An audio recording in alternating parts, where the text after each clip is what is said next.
Come on, Tor. Give me something.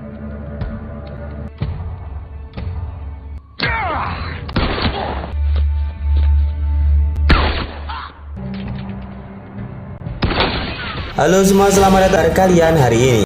Semoga sehat selalu dan dimudahkan segala urusannya. Pada episode kali ini Mimin mau ngebahas alur cerita film terbaru 2022 lagi nih guys. Burial menceritakan kelompok kecil tentara Rusia yang ditugaskan untuk membawa jenazah Adolf Hitler ke Stalin, Rusia.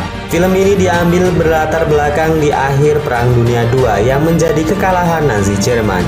Ya udah, tanpa berlama-lama lagi, mari kita masuk ke filmnya. Semongko.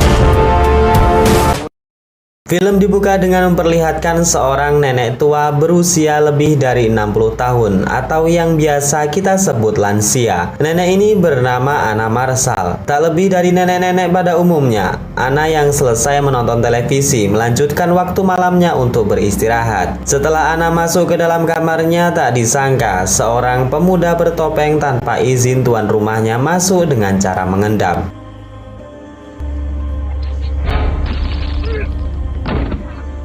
Tanpa diduga secara mengejutkan, nenek tua yang terlihat lemah tak berdaya dan sering ditindas justru mampu melumpuhkan penyusup yang masuk ke dalam rumahnya.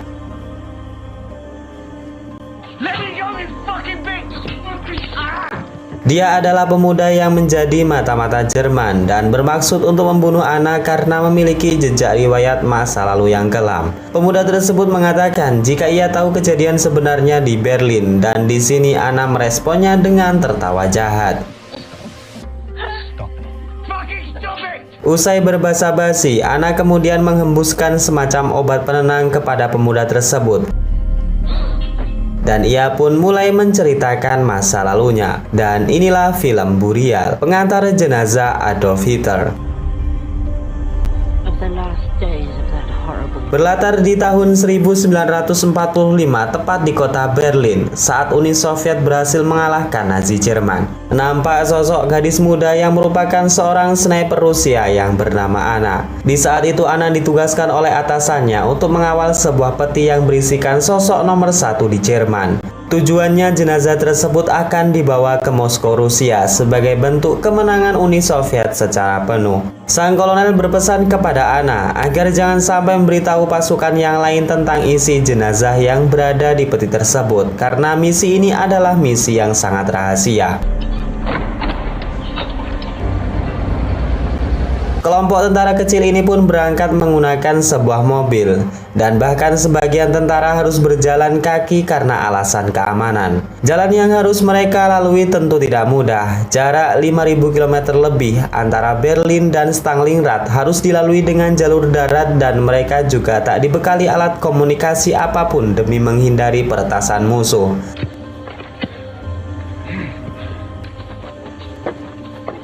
Beberapa kali mereka harus beristirahat dan harus mengecamp di hutan, dan secara bergantian mereka selalu terjaga.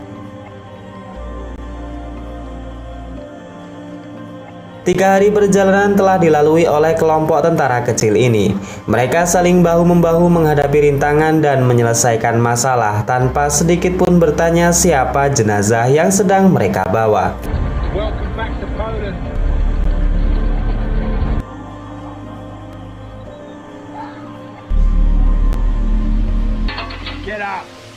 Singkat cerita, pagi pun tiba. Pasukan kembali melanjutkan perjalanan menuju ke Moskow, Rusia. Berbeda dengan hari sebelumnya, sebuah masalah tiba-tiba muncul setelah pasukan melewati sebuah jalanan hutan yang sangat sepi. Entah dari mana arahnya, sebuah tembakan tiba-tiba menyasar dan mengenai sang komandan. Setelahnya terjadi baku tembak yang lumayan sulit, dikarenakan musuh yang mereka lawan adalah seorang sniper yang sudah lama bersembunyi. Seorang komandan yang gugur artinya kekosongan perintah dalam pasukan. Namun misi ini harus mereka selesaikan karena ini adalah perintah langsung dari pemimpin Soviet. Setelah dirasa aman, John kemudian mengusulkan kepada rekan-rekannya jika lebih baik mereka beristirahat dan memakamkan sang komandan.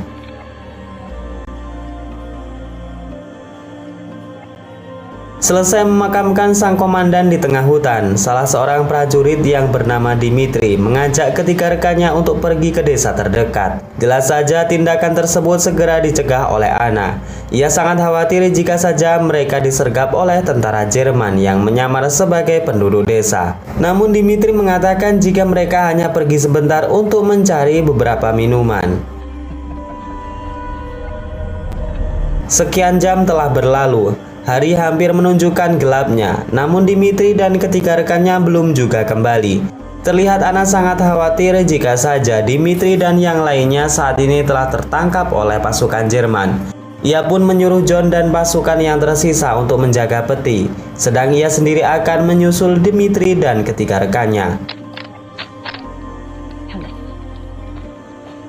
Sementara di sisi lain kita diperlihatkan Dimitri dan ketiga pasukan Soviet telah sampai di sebuah perkampungan sepi. Tiba di sebuah rumah yang sepertinya berpenghuni, Dimitri dengan kasar mengetuk pintu rumah tersebut. Rupanya pemilik rumah adalah seorang janda yang ditinggal mati suaminya berperang.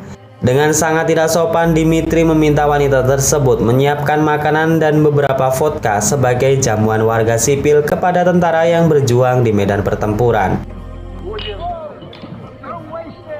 Selesai menyuguhkan beberapa minuman, si wanita yang merasa risih dengan kedatangan tentara di rumahnya berniat kabur melalui jendela. Namun niat tersebut ia batalkan tatkala melihat beberapa orang yang terlihat tengah mengawasi rumahnya dari balik rimbunnya hutan.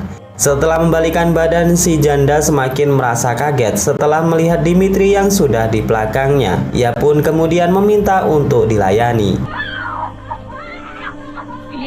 Nafsu liar tak terkendali akibat pengaruh alkohol membuat Dimitri semakin tak terkendali dan membuat si janda berteriak. Beruntungnya Anna datang tepat waktu dan menolong si janda sebelum rudal Dimitri berhasil masuk. Terjadi perkelahian di mana lagi-lagi karena pengaruh alkohol, Dimitri lupa dengan misi yang sedang mereka emban.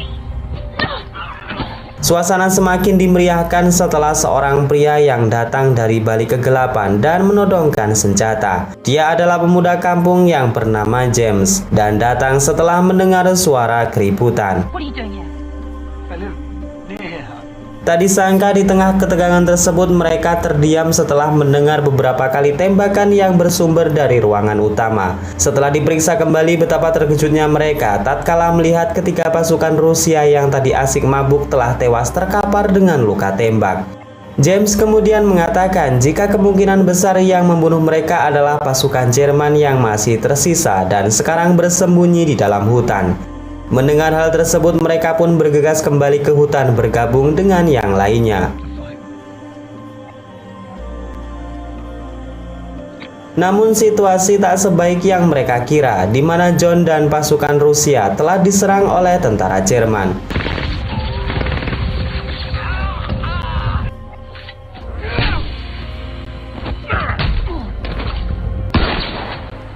Sekembalinya Anna, Dimitri, dan juga James, mereka dikagetkan ketika hanya satu orang tentara Soviet yang tersisa.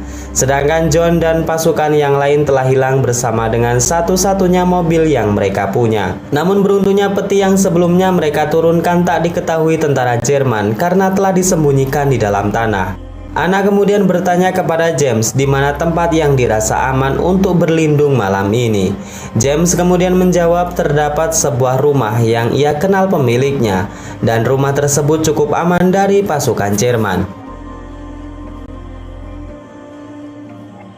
Setibanya di rumah yang dimaksud, para tentara diizinkan untuk tinggal dengan syarat ia harus tahu mayat siapa yang sedang mereka bawa. Meskipun berat, Anna tak ada pilihan lain. Ia pun mengizinkan nenek dan rekan-rekannya untuk membuka peti tersebut.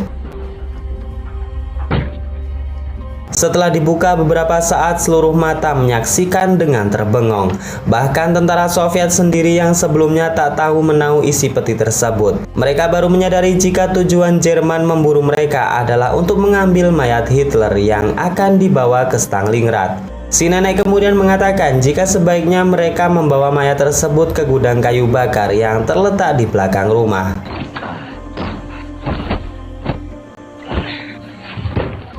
Scene kemudian berpindah dan memperlihatkan tentara Jerman yang berhasil menangkap John.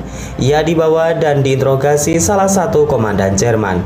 John ditanya apa yang sedang mereka bawa dan apa yang sedang disembunyikan oleh Soviet. Jelas saja hal itu tidak membuat John sedikit pun merasa takut. Ia bahkan mengejek komandan Jerman dengan cara meludahi kakinya. Sesaat sebelum John dihabisi oleh komandan Jerman, mata-mata Jerman mengatakan kepada komandannya jika tadi malam sekelompok pasukan Soviet tengah membawa peti ke sebuah rumah warga. Scene kembali ke Anna dan juga James yang saat itu sedang menjaga mayat di gudang kayu bakar. Mereka melihat berapa pasukan Jerman telah mendekat. Terlihat juga John yang dijadikan sandera oleh pasukan Jerman. Komandan Jerman mengatakan jika ia mau melepaskan John asalkan tentara Soviet mau menyerahkan mayat yang berada di dalam peti tersebut. Anna yang saat ini memegang kepemimpinan segera menginstruksikan rekan-rekannya dan mereka pun segera membagi tugas.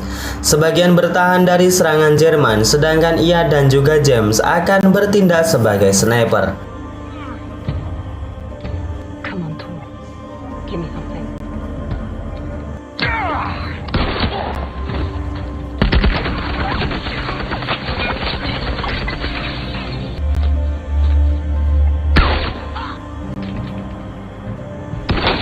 Di tengah pertempuran, Dimitri yang bagong malah berkhianat dan berpihak kepada Jerman. Ia meminta perlindungan dan mengatakan jika peti tersebut berisikan mayat Hitler yang saat ini disembunyikan di gudang kayu. Komandan Jerman kemudian merintahkan pasukannya untuk terus menyerang dan ia sendiri akan membawa mayat Hitler dengan mobil yang sudah mereka curi dari tentara Soviet.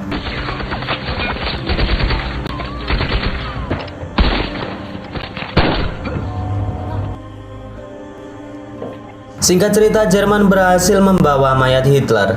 Di sana Anna dan pasukan Soviet merasa sangat geram atas apa yang dilakukan oleh Dimitri.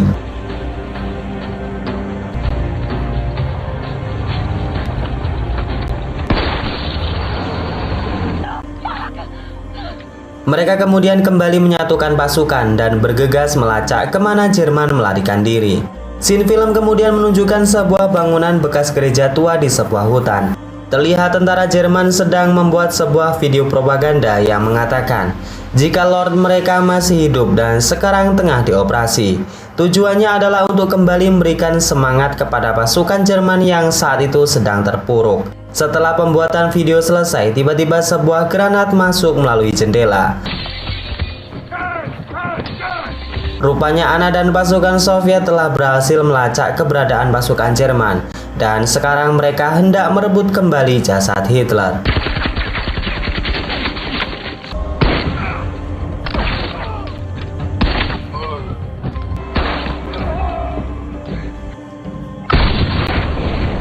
Pertempuran tersebut pada mulanya dimenangkan oleh pasukan Soviet. Namun saat komandan Jerman memakai senjata serbu, kondisi berbalik arah.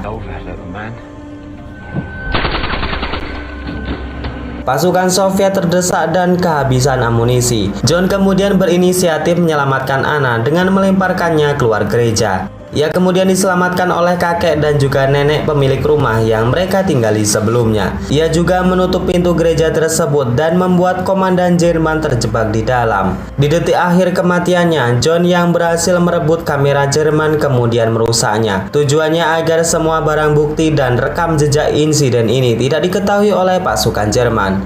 Dan mereka tetap terpuruk dengan kenyataan jika Hitler telah tewas. Keesokan paginya Anna kembali mendatangi gereja tua yang sekarang sudah menjadi puing-puing abu. Di sana ia melihat sebuah tengkorak yang diyakini sebagai tengkorak Hitler. Di akhir cerita kita akan dibawa ke awal film tadi, di mana Anna menunjukkan sebuah kotak yang membuat pemuda tersebut sangat tercengang. Dan kemungkinan besar kotak tersebut berisikan tengkorak Hitler. Dan kemudian film ini pun selesai. Oke, segitu aja guys alur cerita pada episode kali ini. Terlepas dari film ini dan kisah yang sangat membagongkan, kita semua pasti sudah tahu jika kematian orang satu ini masih menjadi perdebatan. Sebagian ada yang mengatakan jika ia meninggal di sebuah bangkir pribadinya dan terbakar bersama puing-puing bangunan. Di lain sisi, pihak Jerman mengatakan jika ia meninggal dikarenakan sakit karena didiagnosa memiliki penyakit yang mematikan. Kita semua tahu jika itu adalah opini dari beberapa pihak yang tidak tahu mana kebenarannya. Yang jelas kematian orang nomor 1 di Jerman ini telah membawa perubahan yang menjadi tonggak sejarah kekalahan Jerman di Perang Dunia Kedua. Silakan kalian berpendapat dan ingat, debat tetap pakai adab. Saya Naja undur diri. Wassalamualaikum warahmatullahi wabarakatuh.